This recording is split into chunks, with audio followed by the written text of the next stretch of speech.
دلوقتي طبعا انت كجمهور زمالك ما بتتعلمش، يعني اي درس انت بتاخده ما بتتعلمش منه. هتقول لي ليه؟ طب ما انت عمال تنفخ في الفينا ده، خلاص الماتشين اللي عملهم لعب ربع ساعه ولعب ماتش وجاب جون وخلاص، فانت عمال تنفخ فيه من البدايه. فانت بتقول ما نشتموش، احنا ما بنشتموش، لعيب كويس، لعيب حلو، لعيب ممتاز، لعيب سوبر، لعيب انت عايز ننفخ ننفخ فيه معاك، ما عندناش مشكله، هنفضل ننفخ فيه نفضل ننفخ فيه وتعملوا بالونه في الاخر. فانت بتزعل لما بنرجع نقول لي انت اللي عملته بالونه. فانت ما تستعجلش على حد. فانت هتقول لي انت لو طالع تتكلم عليه ليه؟ ما انت ما هو انت عندك طالعين يقارنوه بزيزو. فدلوقتي انت هتقول لي طب انت دلوقتي انت شايف زيزو لعيب ما كان بالونه بالنسبه لك؟ حاجه ارجع واقول لك انت اللي كنت بتنفخ فيه وانت اللي كنت بتعمل فيه، فانت اللي خليته بالونه. وحش هنقول وحش، حلو هنقول حلو، عندنا لحد دلوقتي بنقول عليه حلو، لحد ما يبقى وحش هنقول عليه وحش، مش هننفخ فيه ونقعد نديله. فانت دلوقتي بتنفخ في اللي عندك وبتقارنه بزيزو بماتشين.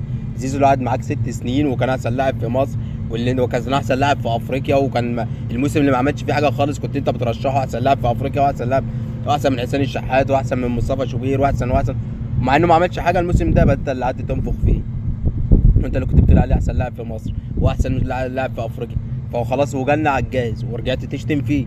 فالفينا بتعمل نفس القصه ليه؟ طب خلاص يا عم انت انفخ فيه مع نفسك، انت اقعد انفخ واحنا هنقول عليه بالونه برده بعد ما تنفخ فيه لما يبقى وحش.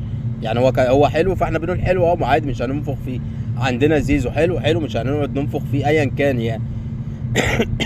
وحتى لما بنقعد يعني في جمهور برده من النادي الاهلي بينفخ في لعيبه في النادي الاهلي، بس بينفخ على حق لما يبقوا حلوين، فانت عمال تنفخ وتطبل عادي يعني. فده بتحصل كتير، فانت بتنفخ وتطبل سواء حلو اللاعب وحش اللاعب، بيلعب كوره ما بيلعبش، بيلعب تنس، ايا كان، فانت بتنفخ على الفاضي.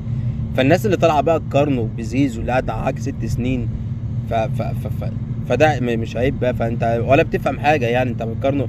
حتى واحد قال لك ده ميسي بالنسبه لزيزو.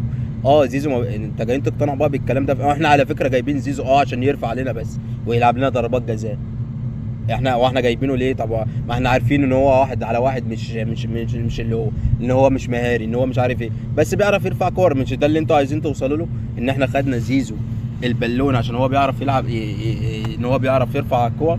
لا، وبيجيب بدماغه جوان. جاب الماتش اللي فات بدماغه عادي، وجايب جونين برجله، وجايب برجله عادي. والماتش اللي قبلها هو اللي عمل الجونين، هو اللي رافعهم. انا مش محتاجين منه حاجه، احنا محتاجينه يرفع الكره لمحمد شريف يحطها، يرفع الكره لاي حد يحطها بدماغه، بن شرقي يحط. بقى عندنا لعيبه كتيره بتعرف تلعب بدماغها عادي، فاحنا محتاجين الحد اللي يرفع. فاحنا جايبينه منك عشان يرفع لنا الكور عادي يعني. فدي حاجه ما تضايقناش. ما انت بتقول انت خدته عشان بيعرف يرفع، احنا ده اللي كان ناقصنا، احنا بندور على اللي ناقصنا ايه وبنجيبه عادي يعني. غير ان احنا جايبينه كيدا فيك عادي او صفقه جماهيريه ايا كانت، فدي مش مشكله. فهو اللي بيطلع قال لك ده ميسي بالنسبه لزيزو.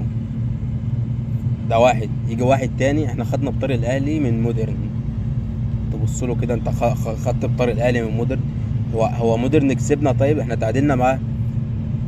مش فاهم برضه. طب احنا تعادلنا مع مودرن، خدت انت بطارنا في ايه؟ يعني احنا كده اما نيجي نكسب فرق الدوري كلها نيجي نقول ان احنا خدنا بطارك من الدوري كله، وخدنا بطارك من افريقيا كلها؟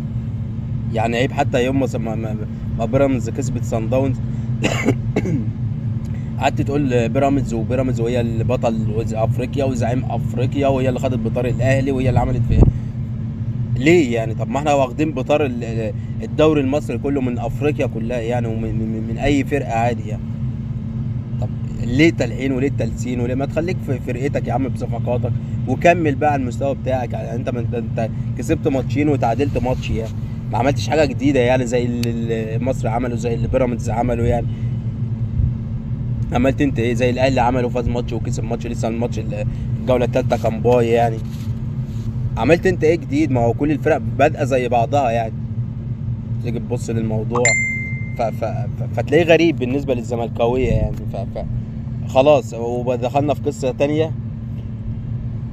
الاعلام الزملكاوي، انت برضه على اساس هم عمالين يقولوا المؤامره واحنا نادي الدوله ومش نادي الدوله. طب ما الاعلام كله والله معظمه زملكاويه. انت هتيجي تبص على الاعلام كله زملكاوي.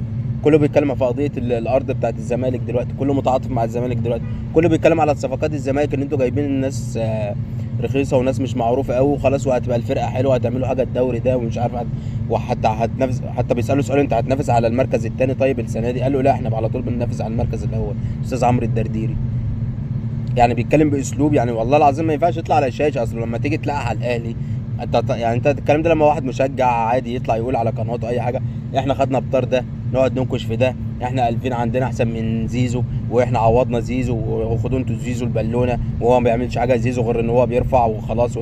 التلحين ده والتلسين ده المفروض ما يطلعش في التلفزيون يعني.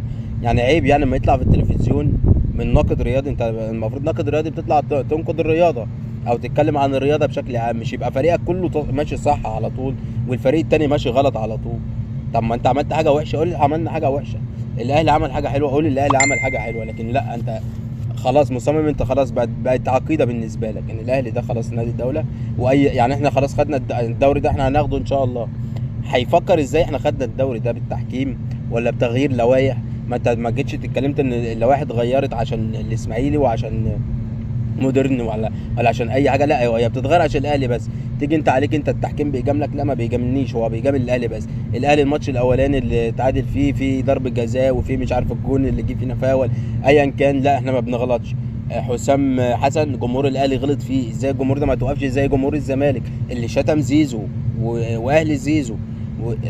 ويطلع جمال عبد الحميد يقول لك هو ما شتمهاش، هو ما سبهاش، هو قال لها احنا بنحبك بس. طب انت هترضى يا كابتن ساديلو؟ انت هترضاه يا كابتن؟ مش راضي يرد عليه، مش راضي يقول هيرضاه ولا مش هيرضاه. يعني حتى الرموز بتاعتهم واللعيبه بتاعتهم بقت خلاص. يعني كابتن جمال انت لعبت برضو في الاهلي 6 سنين ولا هتفتكر الحلو ولا يعني انت خلاص بقى النادي كله وحش بالنسبه لك.